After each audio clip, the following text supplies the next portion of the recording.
तो क्या इस साल का बजट भारत की अर्थव्यवस्था को $10 ट्रिलियन वाले लक्ष्य की तरफ ले जाएगा?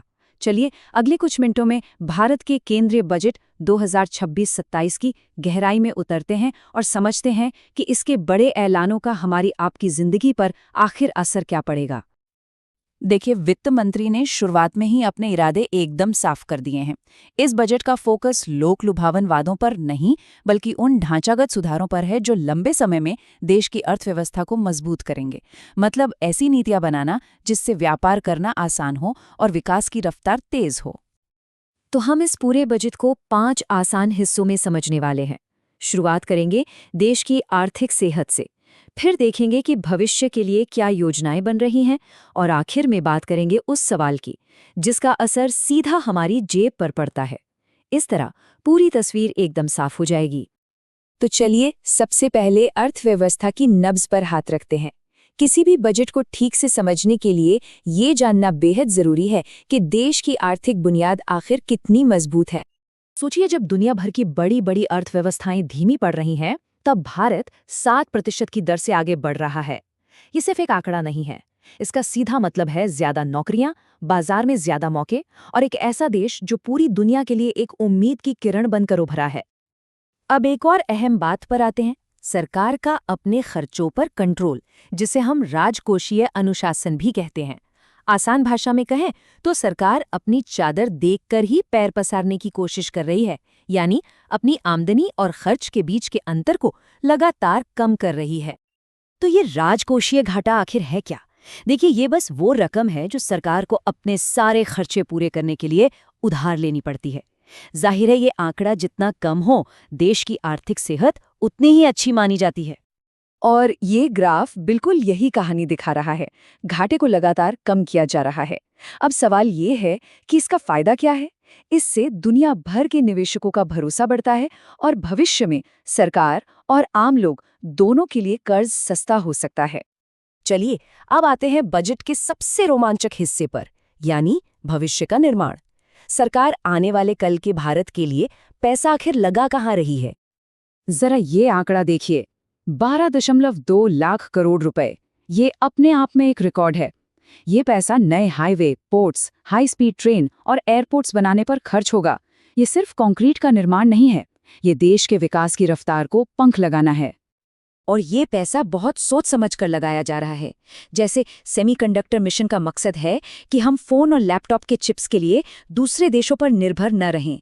इसी तरह ये जो नए रेल और फ्रेट कॉरिडोर हैं, ये व्यापार को आसान बनाएंगे और सामान तेजी से एक जगह से दूसरी जगह पहुंचेगा।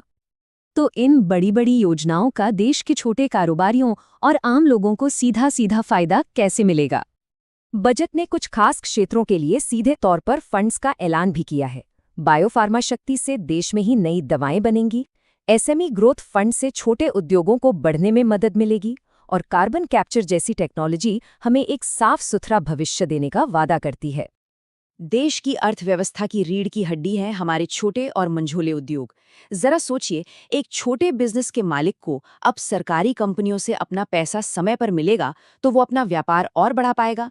यही इन सुधारों का असली मकसद है। स्वास्थ्य के मोर्चे पर भी बड़ी तैयारी चल रही है। विजन ये है कि भारत सिर्फ दुनिया की फार्मेसी ही नहीं, बल्कि दुनिया का वेलनेस सेंटर भी बने। नई दवाओं पर रिसर्च से लेकर आयुर्वेद को बढ़ावा देने तक हर पहलू पर ध्यान दिया गया है। और अब वो सवाल जिसका हम सबको बेसब्री से इंतजार रहता है, इस बजट में हमारी जेब पर यानी हमारे इनकम टैक्स पर क्या कोई असर पड़ेगा? तो क्या टैक्स स्लैब में कोई बदलाव हुआ है? क्या कोई नई छूट मिली है? चलिए सीधे मुद्दे की बात करते हैं, और जवाब है नहीं। इस साल इनकम टैक्स स्लैब और दरों में कोई भी बदलाव नहीं किया गया है। सरकार एक नए और आसान टैक्स कानून की तैयारी कर रही है, तो शायद उससे पहले स्थिरता बनाए रखना चाहती है। लेकिन हाँ, एक बड़ा बदलाव दरवाजे पर दस्तक जरूर दे रहा है। एक नया आसान इनकम टैक्स एक्ट जल्द ही लागू होने वाला है। इसमें सिंगल टैक्स ईयर जैसी चीजें होंगी, जिसका सीधा मतलब होगा कम कागजी कार्रवाई और टैक्स भरने वालों के लिए कम उलझन। एक छोटा लेकिन काफी अहम बदलाव ये भी है कि अब अलग अलग तरह के टैक्स पेयर्स के लिए रिटर्न फाइल करने की तारीखें भी अलग अलग होंगी। ऐसा इसलिए किया गया है ताकि आखिरी दिनों में सिस्टम पर बोझ कम हो और सब कुछ आराम से हो जाए। टैक्स स्लैब तो नहीं बदले, पर हाँ, कुछ छोटे-मोटे बदलाव जरूर हुए हैं। जैसे अगर कोई विदेश घूमने जा रहा है तो टूर पैकेज पर लगने वाला टैक्स अब कम हो गया है। वहीं शेयर बाजार के कुछ सौदों पर टैक्स थोड़ा बढ़ा दिया गया है। तो इन सभी टुकड़ों को एक साथ रखकर हमें आखिर तस्वीर क्या मिलती है? इस बजट का सार क्या है? ये बजट एक बहुत ही सधा हुआ संतुलन बनाने की कोशिश कर रहा है। एक तरफ सरकारी खर्चों पर लगाम कसकर आर्थिक स्थिरता को पक्का किया जा रहा है, तो वहीं दूसरी तरफ भविष्य के विकास के लिए रिकॉर्ड तोड़ निवेश भी हो रहा है, यानी आज की स्थिरता कल की तेज रफ्तार के लिए। तो सवाल यही है कि क्या खर्च और बचत का ये संतुलन भारत को अपनी महत्वाकांक्षी आर्थिक मंजिल तक ले जाएगा?